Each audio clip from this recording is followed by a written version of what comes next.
احنا فتحنا عيوننا، الفن مصري، قراء القرآن مصريون، الرياضة مصرية، الموسيقى مصرية، الخطباء والفقهاء وشيوخ الأزهر مصريون. بل كان الناس في وقتها خاصة مع التلفزيون والثقافة المصرية لما تروح المغرب ما تفهم على المغاربة ولا المغاربة يفهمون عليك، لغتهم صعبة، فكانوا يتكلمون بالمصري اللي يفهموا بعضهم على بعض.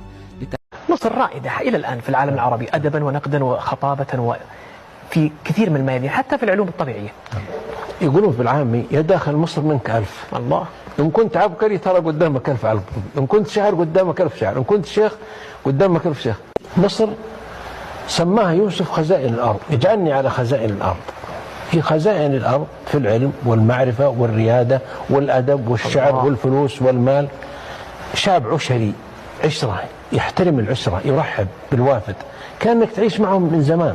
يوم فتح مصر كان عند الناس فتح، عند المسلمين قضية، عمرو بن العاص فتح مصر، استبشر الناس بها لأنه فتحت الخيرات على الأمة. تصور في عام الرمادة عمر رضي الله عنه بحث في الدول الإسلامية ما وجد مثل مصر، أرسل لعمرو وغوثاه كتب عمرو بن العاص لعمر والله لو أرسلنا لك قافلة أولها عندك وآخرها عندي في مصر. وجاءت الحبوب وجاءت الخيرات وجاءت الفواكه إلى المدينة.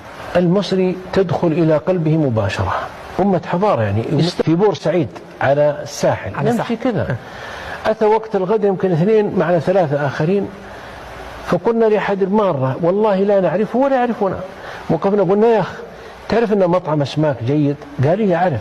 فمشى معنا، مشينا معه، نزل الشارع، نزلنا الشارع، دخل الحي، قلنا الحي، قال لا في مطعم خاص نعرفه. صدقنا مشينا، دخل بنا في بيته، قلنا ما هذا؟ قال يعني أما أستحي من الله أنكم أواجه ناس يسألوني عن مطعم أدلهم على مطعم والله ما تغدون في بيتي.